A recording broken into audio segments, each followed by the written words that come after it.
Irmão, sem mais demora, nós estamos na estação do serviço. A estação do serviço é a estação do amor ao próximo. Por isso estamos em um tempo em que estamos dando ênfase ao amor. Irmãos, se você for parar para prestar atenção, amor é o assunto da Bíblia. O assunto principal da Bíblia é amor, porque Deus é amor. Então, até aqui, nós já falamos sobre o amor que eu preciso.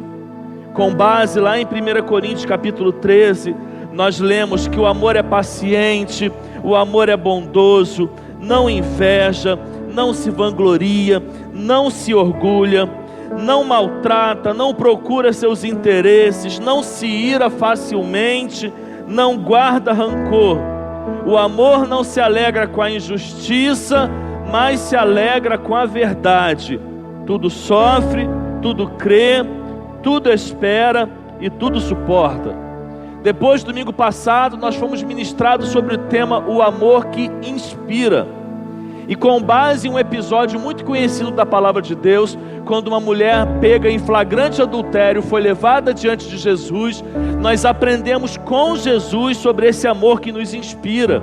E lá no Evangelho de João, capítulo 8, versículo 10 e 11, nós lemos: Então Jesus pôs-se de pé e perguntou-lhe: Mulher, onde estão eles? Ninguém a condenou?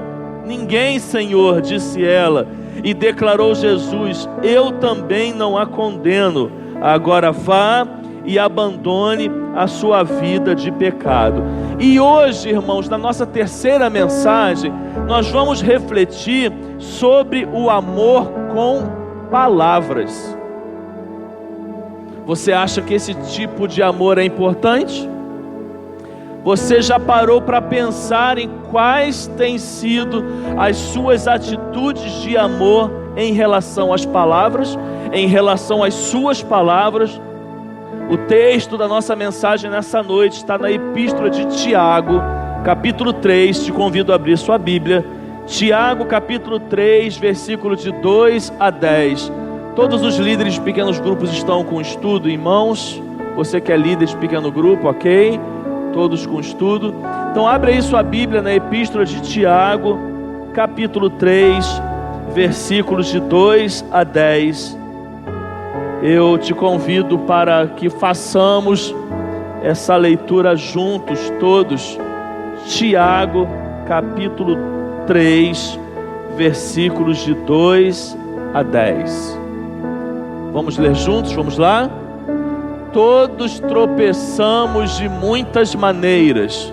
Se alguém não tropeça no falar, tal homem é perfeito, sendo também capaz de dominar todo o seu corpo. Quando colocamos freios na boca dos cavalos para que eles nos obedeçam, podemos controlar o animal todo.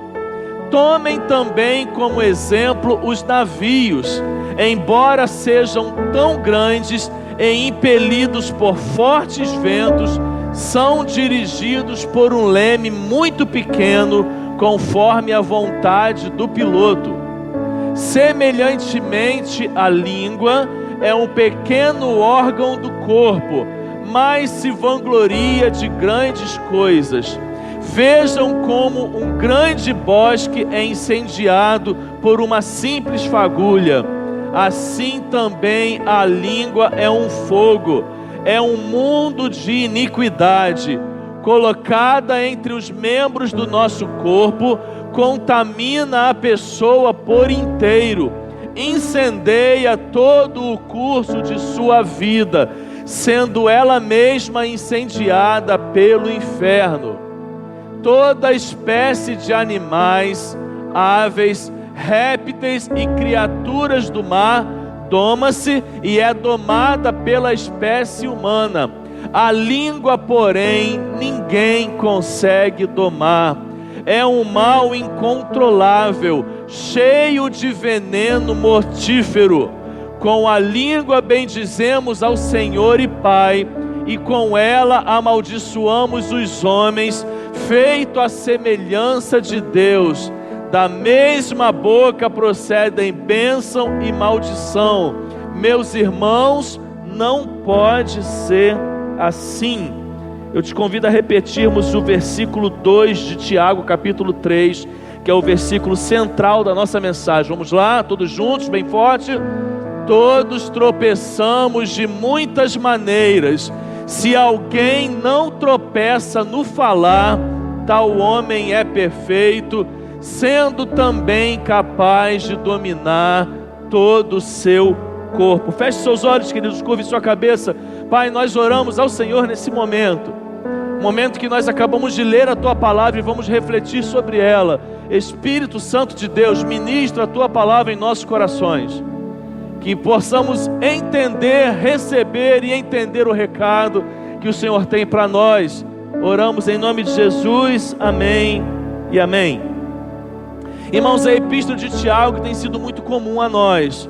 Se você frequenta os cultos de quintas-feiras, você sabe que temos trabalhado uma série de mensagens somente nesta epístola. E coincidentemente com o tema da nossa mensagem de hoje, que é o amor com palavras, nós vamos mais uma vez dar uma passada em Tiago, porque no capítulo 3 desta epístola, irmãos, que é uma epístola de ensinamentos práticos, que é uma carta que busca trazer conselhos práticos para a vida cristã, Tiago separa um capítulo dessa carta só para falar sobre a língua, e para falar, querido, sobre o perigo que esse pequeno órgão do nosso corpo pode causar na nossa vida. Olha, eu tenho certeza que cada um aqui sabe muito bem sobre o poder terapêutico da palavra. Todos nós sabemos que a palavra ela tem um poder terapêutico. Eu imagino que algumas pessoas aqui, se não todas, em algum momento da vida, quando estavam abatidos, tristes, desanimados, sem sonhos, desesperançosos, de repente foram surpreendidos com alguém que faz parte da sua vida ou que chegou naquele momento da sua vida e trouxe uma palavra apropriada. E queridos, quando nós mais precisamos e essas palavras apropriadas chegam na nossa vida, elas têm poder até de cura, porque existe um poder terapêutico na palavra. Mas nós somos testemunhas também, eu e você, que da mesma forma que ela pode ter um poder terapêutico, elas podem ferir muito mais do que uma espada. Porque ao mesmo tempo que a palavra tem um poder terapêutico, que tem um poder de cura, se usada no sentido contrário, ela também tem o poder de ferir. A mensagem de hoje, irmãos, é para que a gente possa refletir sobre a importância que tem em nós amarmos uns aos outros também com as nossas palavras. Porque a palavra, irmãos, ela é uma expressão genuína de amor. Então nós temos algumas lições para nós nessa noite, dividida em duas partes a nossa mensagem. A primeira parte nós vamos falar sobre o poder das palavras. E nós aprendemos, irmãos, com base no texto que nós lemos em Tiago, olha, a palavra de Deus nos ensina que quem controla as suas palavras controla todo o corpo. Vamos falar juntos esse tópico? Vamos lá? A palavra de Deus nos ensina que quem controla as suas palavras controla todo o corpo. Tiago capítulo 3, versículo 2 vai dizendo: todos tropeçamos de muitas maneiras. Se alguém não tropeça no falar, tal homem é perfeito, sendo capaz de dominar todo o seu corpo. Você já parou para pensar nisso? Sinceramente? Você já parou para pensar que ainda que eu e você sejamos imperfeitos, que ainda que todos nós aqui, com certeza, sem sombra de dúvida, em algum momento já usamos as palavras de forma errada, na hora errada, do jeito errado, você em algum momento da sua vida já parou para pensar que quando você consegue controlar as suas palavras, você consegue controlar todo o seu corpo? Consequentemente, você consegue controlar a sua vida quando você controla as suas palavras? Há um provérbio chinês, eu imagino que também você já deva ter escutado em algum momento, que diz assim: olha, nós somos senhores das palavras que não pronunciamos, mas somos escravos das que nós deixamos escapar. Olha, você pensou, veio aqui, deu aquele nó na sua garganta, você conseguiu segurar? Você é senhor. Saiu. Não importa em que consequência, não importa em qual efeito, saiu. Eu e você somos escravos. Enquanto não sai, senhores. Quando sai, escravos. A palavra de Deus em Provérbios, irmãos, capítulo 21, versículo 23, diz assim: olha, quem é cuidadoso no que fala, evita muito sofrimento. Jesus Cristo, lá em Mateus capítulo 2, versículo 36 e 37, diz assim: olha, mas eu lhes digo que, no dia do juízo, os homens haverão de dar conta de toda palavra inútil que tiverem falado, pois por suas palavras vocês serão absolvidos, e por suas palavras vocês serão condenados. Meu irmão, quais têm sido as suas palavras? Se você fosse fazer uma análise sua agora, eu te convido a fazer, não só você, mas sobretudo permitir que o Espírito Santo fala, como eu e você temos nos relacionado através das nossas palavras. Você sabia que nós vivenciamos batalhas espirituais no âmbito da palavra? Você crê nisso? Você sabia que através das nossas palavras nós podemos dar brechas para o diabo, nós podemos dar brecha para Satanás e podemos entrar numa batalha espiritual, num confronto espiritual, simplesmente pelas nossas palavras? Olha, não permita, meu irmão, em nome de Jesus, não permita que Satanás use suas palavras para agir na sua casa. Olha, não permita que Satanás use as suas palavras para agir no seu trabalho. Não permita que Satanás use as suas palavras para agir no meio da igreja. Não seja instrumento nas mãos do diabo através das suas palavras. Por isso, irmãos, para que possamos viver em santidade, sobretudo possamos amar em palavras, meus irmãos, cuidado com as palavras de julgamento. Romanos capítulo 14, versículo 13 diz assim: assim que não nos julguemos mais uns aos outros, antes seja o vosso propósito não por tropeço ou escândalo ao irmão. Mateus capítulo 7, versículo 3 diz assim: por que reparas tu no argueiro que está no olho do teu irmão e não vês a trave que está no teu olho? Hoje em dia, irmãos, todos nós, eu sei que tem algumas exceções, mas a maioria de nós estamos inseridos nas redes sociais, né? Seja através do Facebook, seja através do Instagram, ou de tantas outras redes sociais, nós nos comunicamos hoje pessoalmente através da internet. E eu fico impressionado, irmãos, como que a internet está cheia de especialistas em todos os assuntos. É impressionante, irmãos.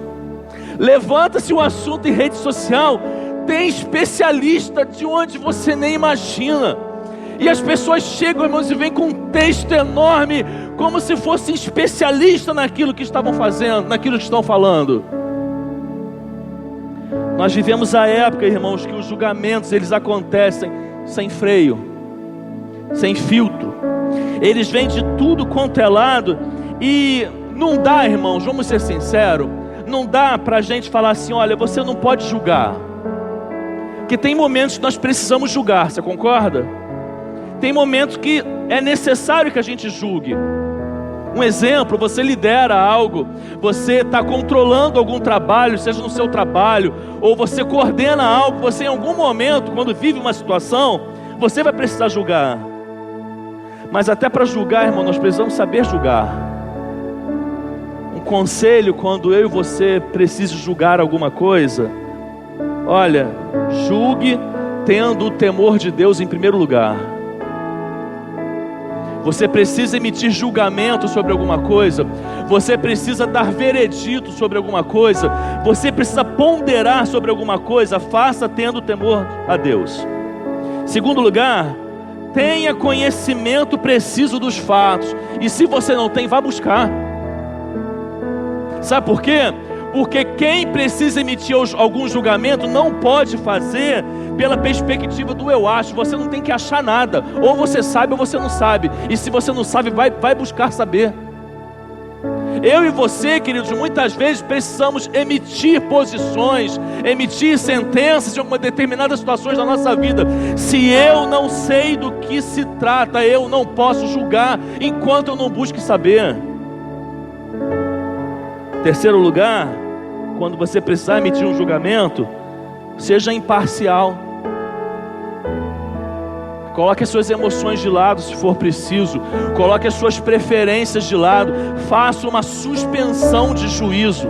Se retire daquele contexto como alguém que tem juízo e faça uma suspensão para que você possa julgar. Em quarto lugar, você precisa julgar. Tenha conhecimento da lei. Não importa qual é a lei. Tudo que acontece tem um princípio envolvido, tem uma regra que direciona aquilo. Se você não tem conhecimento dela, procure saber. Olha, mas em segundo lugar, cuidado, meu irmão, com as palavras de murmuração. E o apóstolo Paulo, escrevendo aos Filipenses, no versículo 14 e 15 do capítulo 2, ele vai dizendo: fazei todas as coisas sem murmurações nem contendas, para que sejais irrepreensíveis e sinceros, filhos de Deus inculpáveis no meio de uma geração corrompida e perversa, entre a qual resplandeceis como astros no mundo. Olha só, como que você vai amar através das suas palavras, se da sua boca só sai murmuração? Como que você vai ter atitude de amor em palavras, se tudo que sai da sua boca, se 90% que sai da sua boca é murmuração? Você conhece alguém assim? Irmãos, tem gente que acorda murmurando, vai tomar café murmurando, passa entre 9 e meio-dia murmurando, no almoço está murmurando, à tarde está murmurando, à noite está murmurando. Só não murmura quando está dormindo, irmãos. Tem gente que reclama de tudo. Olha, as suas palavras nunca serão expressões de amor quando elas forem tomadas por murmurações. E tem algumas coisas impressionantes, irmão, sobre o murmurador. Não é absoluto, mas via de regra costuma acontecer. Olha, geralmente o murmurador enxerga o tamanho do problema de forma isolada e superdimensionada. Sabe por que tem muita gente que passa o dia murmurando? Porque ela pega o problema e ela só olha para o problema. Se você só olha para o problema, você não é capaz de desfocar o seu olhar para nenhum outro lado. Meu irmão, minha irmã, se você só olha para o problema, inevitavelmente você vai ser levado a só murmurar, porque você só está olhando para o problema. Uma outra característica do que vive murmurando é que quando ele não só olha para o problema, ele pega o problema e superdimensiona. Ou seja, já não basta olhar só para o problema, ele pega o problema que é do tamanho desse copo e ele transforma ele do tamanho dessa mesa. Segundo lugar, geralmente, irmãos, o murmurador, ele é pessimista e ele espalha pessimismo. Então às vezes alguém chega cheio de entusiasmo para você, mas você é um murmurador. Aí das suas palavras não saem amor, saem pessimismo. Isso aí mesmo que você vem me falar? Aí você vem e despeja, ó. Você pega todas as suas cargas que você já vem carregando, porque você só está enxergando o problema, porque você só está dimensionando o problema, você derruba ela, ó, em cima da outra pessoa, porque o murmurador, ele é pessimismo, e aonde ele está, ele espalha pessimismo.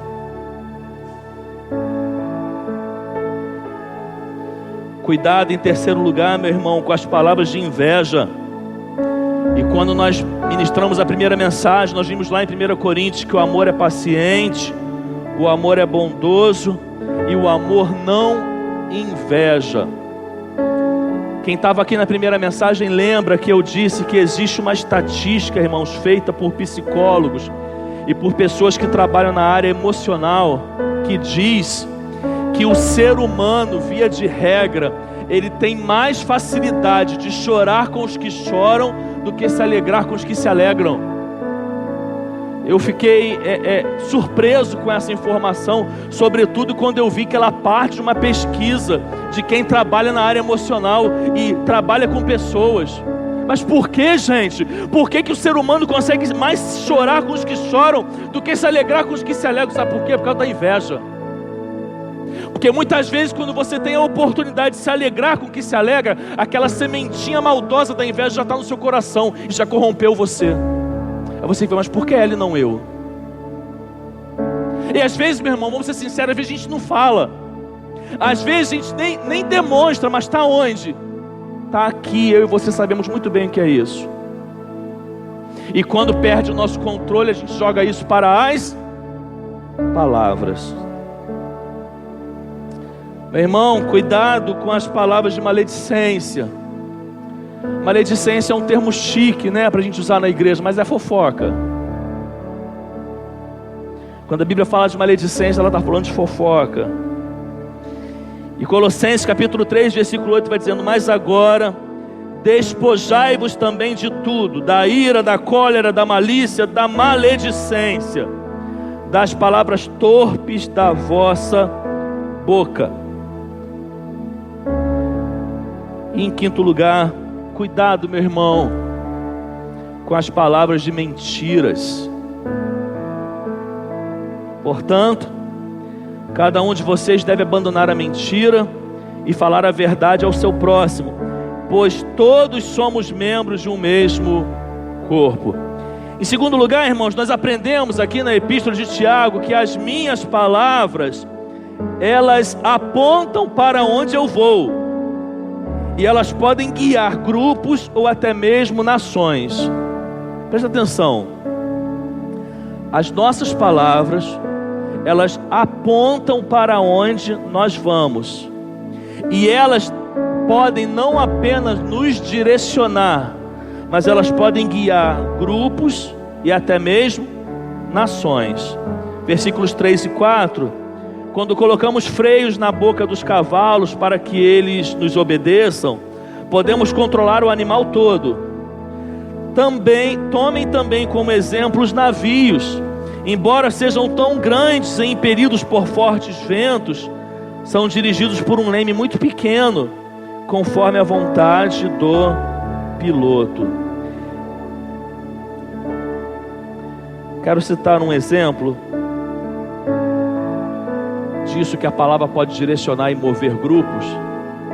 Martin Luther King, pastor batista, negro, oriundo de uma família de pastores, foi alguém fundamental nos Estados Unidos para o sucesso de um movimento de igualdade dos direitos civis entre negros e brancos na década de 60 nos Estados Unidos. Na década de 60, irmãos, ele liderou um movimento contra a segregação racial. Em 1963, ele fez uma campanha, ele liderou uma campanha com esse objetivo, que ela conseguiu reunir numa única concentração 200 mil pessoas. E nessa congregação, irmãos, ele fez um discurso que tinha como título: Eu tenho um sonho. E tiveram palavras, grave bem isso, palavras desse discurso que dizia assim: olha, eu tenho um sonho de que um dia em meu país os meus filhos sejam julgados não pela cor de sua pele, mas pela dignidade do seu caráter. Estava no seu discurso, em suas palavras. Um ano depois, 1964, o governo americano sancionou uma lei dos direitos civis favoráveis às minorias raciais. Isso nos mostra o poder da palavra. que é capaz de não apenas nos impulsionar e nos direcionar, mas como é capaz de direcionar um grupo. Só um minuto.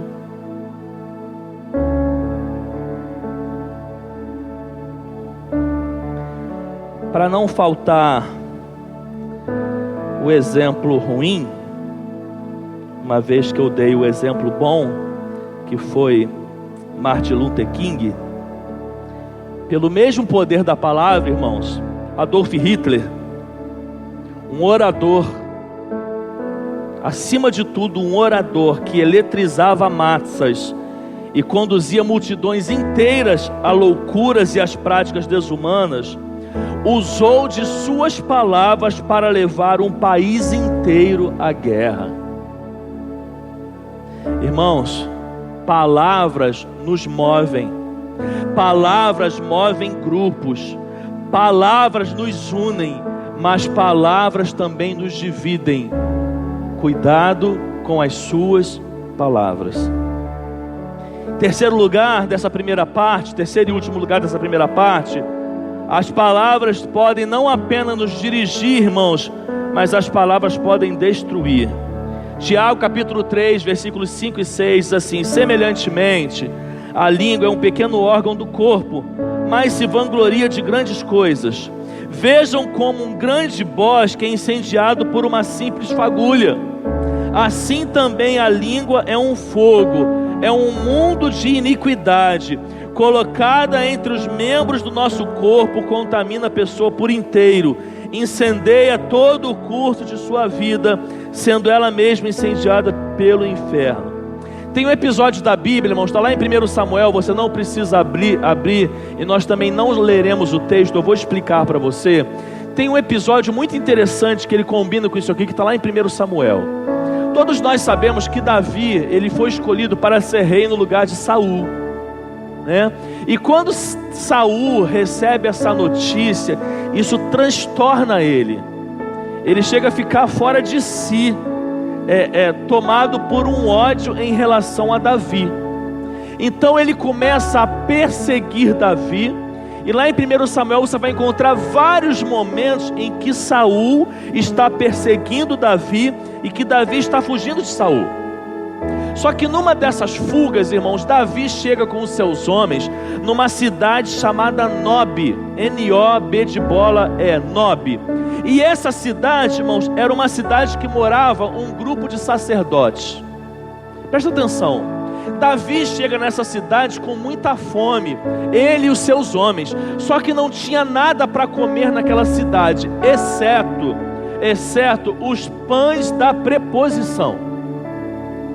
Os pães da preposição, irmãos, eram pães que eram consagrados a Deus todos os dias e colocados num altar para representar o alimento espiritual do povo. Era algo que dentro da liturgia do povo de Israel era algo sagrado. Mas Davi e os seus homens estavam com muita fome.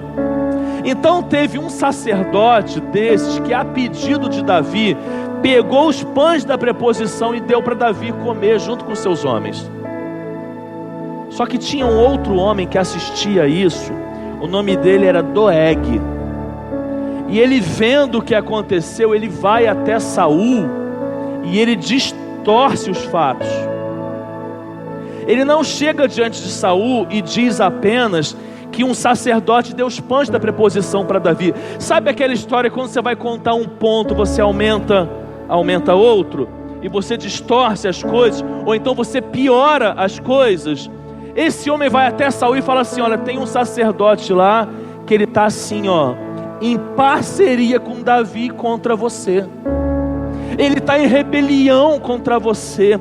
Ele não está do seu lado, ele está do lado de Davi. Tanto está do lado de Davi que ele pegou os pães da preposição e deu para Davi comer. Consegue entender a forma de falar as coisas que está nesse contexto aqui? Saul já havia estado irado contra Davi. Sua ira aumenta mais ainda. Ele chama o sacerdote em sua presença. O sacerdote tenta se defender, mas não adianta mais. Saul mandou matar os homens da casa desse sacerdote, as mulheres da casa desse sacerdote, as crianças da casa desse sacerdote, as crianças de peito da casa desse sacerdote e até os animais da casa desse sacerdote. Tudo pelo poder, grave isso, maldoso das palavras. Meu irmão, minha irmã, quanto mais mesquinhas forem suas palavras, mais revelará quão mesquinho é o seu coração. Em segundo lugar, irmãos, para que então eu e você possamos ser pessoas crentes em Cristo Jesus, que amemos com palavras, em primeiro lugar, ame as pessoas com as palavras honestas.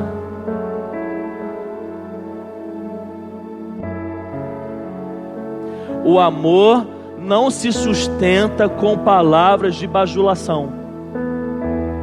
O amor não se sustenta com palavras mentirosas. O verdadeiro amor, ele se fortalece e ele se sustenta com as palavras honestas. Mas quais palavras honestas, irmãos?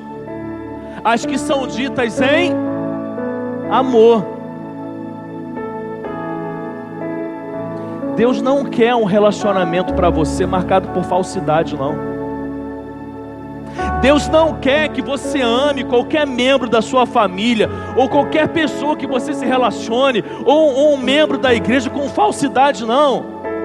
Você pode ter certeza que o amor que Deus espera, irmãos, é o amor com as palavras honestas, mas são as palavras honestas ditas em amor.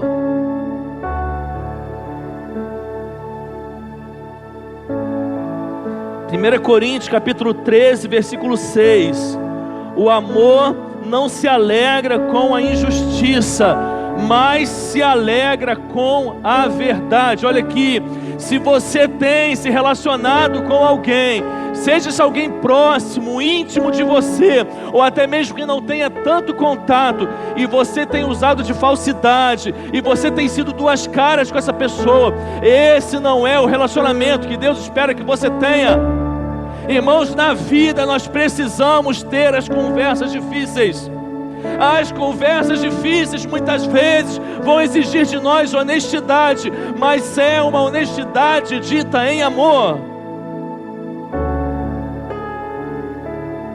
Segundo lugar, ame as pessoas com as palavras cuidadosas. Só que imagina, irmãos, um jogo de game, que a cada fase que você vai passando, o nível vai dificultando.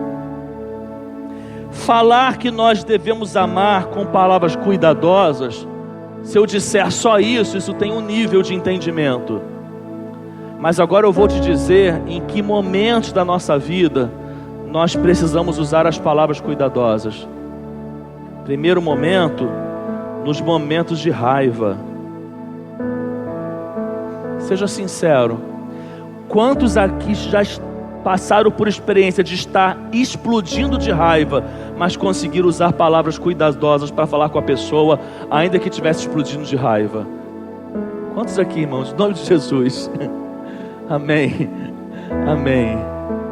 Você é capaz disso. Eu sou capaz disso. Nós somos capazes disso, até nos momentos que nós estamos prontos a explodir de raiva, a gente pode conseguir usar as palavras cuidadosas. São nesses momentos que nós somos colocados em prova, são nesses momentos que nós temos que usar as palavras cuidadosas.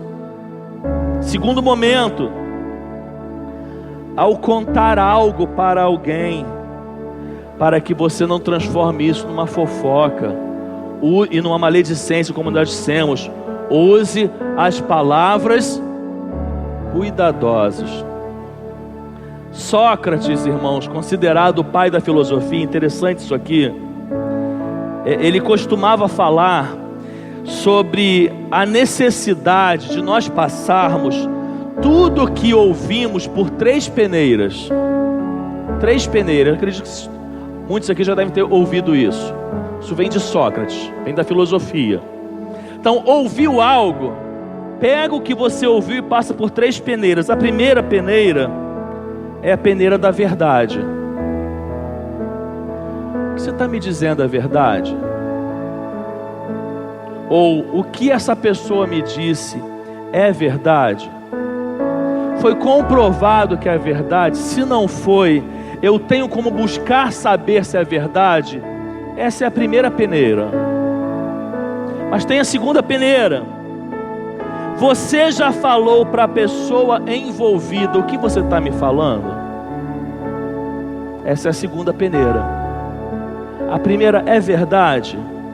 A segunda, a pessoa que você está mencionando aqui, você já foi até ela e já falou? Porque é aqui que começa a maledicência, irmãos. Sabe quando não é maledicência? Quando você usa a palavra de honestidade. Quando você vai até a pessoa e conversa com ela. Aí não é maledicência. Mas quando você fala dela para outro, sem sequer ter falado com ela, é a maledicência. Mas ainda tem a terceira peneira. O que você vai me contar vai ajudar essa pessoa? Vai ser uma palavra boa, útil, edificante para ajudar na solução do problema? Meu irmão, vamos ser sinceros, nós temos total condições de filtrar isso aqui. Se a gente não filtra, não tem ingenuidade na nossa parte. Se a gente não filtra, não somos bonzinhos ou boazinhas. Se a gente não filtra, não somos ingênuos, ok? Se a gente não filtra, a gente sabe muito bem o que a gente está fazendo, a gente sabe muito bem o que a gente está ouvindo, e a gente sabe muito bem o que a gente está falando. Só que tem ainda um outro momento para você usar as palavras cuidadosas. É nos momentos em que nós falamos demais. Provérbios 21, 23. Quem é cuidadoso no que fala, evita muito sofrimento. Somos diferentes uns dos outros, uns falam mais e outros menos. O que conhecemos uns dos outros aqui, já conseguimos perceber quem fala mais ou quem fala menos. Às vezes nos enganamos. Às vezes a pessoa aparenta para nós que fala menos, mas na verdade ela fala muito. Mas via de regra conseguimos diferenciarmos uns dos outros. Uns falam mais e outros falam menos. Irmãos, muitos de nós temos uma facilidade de falar demais. Muitos de nós, por natureza, por genética, por instinto, por herança familiar, sabe-se lá o que for, temos uma inclinação a falar demais. Nós, irmãos, nós que temos uma inclinação a falar demais, somos o que temos que ter mais cuidado e precisamos buscar as palavras cuidadosas quando estamos falando. Por quê? Pelo simples fato de sermos pessoas que falamos demais. Você é alguém que fala demais?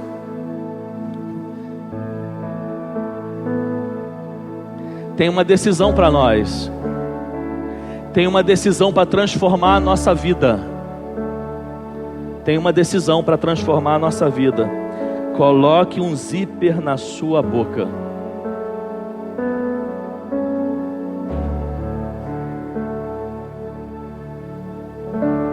Três benefícios, irmãos, para quem fecha a boca na hora certa.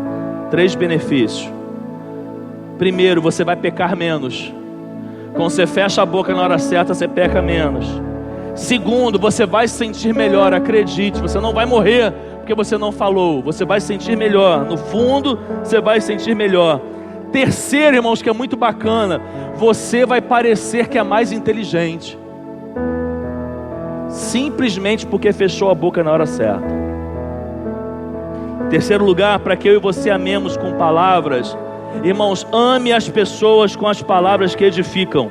Efésios 4, 29 diz: nenhuma palavra torpe saia da boca de vocês, mas apenas a que for útil para edificar os outros conforme a necessidade, para que conceda graça aos que a ouvem.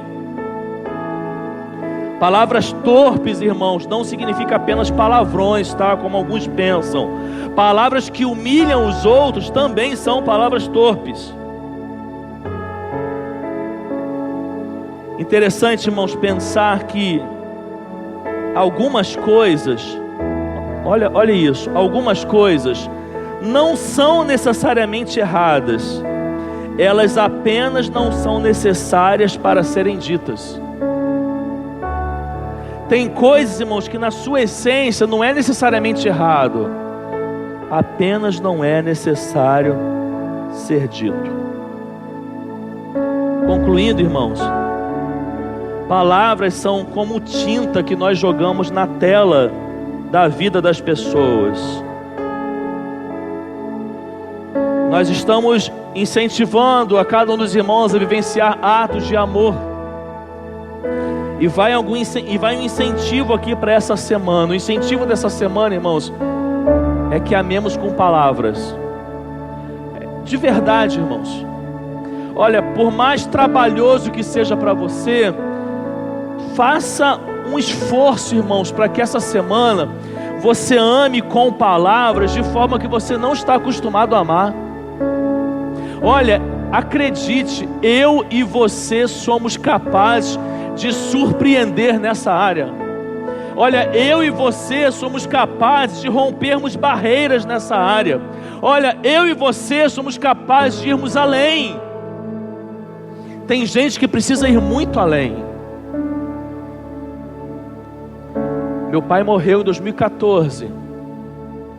E meu pai não sabia expressar amor em palavras. Talvez esse seja o seu caso. Olha, não tome isso como sentença definitiva na sua vida. Você pode ir além. Você pode quebrar isso, por mais que isso venha como uma força na sua vida. Olha, então, que essa semana você use palavras amáveis. As palavras amáveis, elas transformam a preocupação em alegria. Ela tem esse poder. Olha, que essa semana você use palavras gentis, porque as palavras gentis, irmãos, elas quebram a raiva e aliviam a ira de quem as recebe. Que essa semana você possa usar palavras agradáveis, porque palavras agradáveis têm o poder de incentivar o aprendizado e trazer crescimento para quem recebe. Olha, que essa semana você use as palavras honestas, porque as palavras honestas nos fazem sentir amados. Que essa semana você use as palavras sábias, porque as palavras sábias, elas apontam na vida do outro soluções e caminhos. Que essa semana você possa amar com palavras de graça, porque as palavras de graça curam os corações partidos. Provérbios capítulo 15, versículo 1, diz que a resposta calma desvia a fúria, mas a palavra ríspida desperta a ira. Vamos ler juntos, se coloque de pé, igreja, por favor, e vamos ler esse versículo juntos, vamos lá? A resposta calma desvia a fúria, mas a palavra ríspida desperta a ira. Só a primeira parte desse versículo, vamos lá? A resposta calma desvia a fúria. Que eu e você, em nome de Jesus, pelo poder do Espírito Santo que habita em nós, possamos ser crentes e possamos amar uns aos outros através das nossas palavras, e que o amor de Deus que está em nós, que habita em nós, possa trazer modificações na nossa vida, e que essa semana seja uma semana de atos de amor em palavras, para a honra e glória do nome do nosso Deus. Aplauda, Senhor.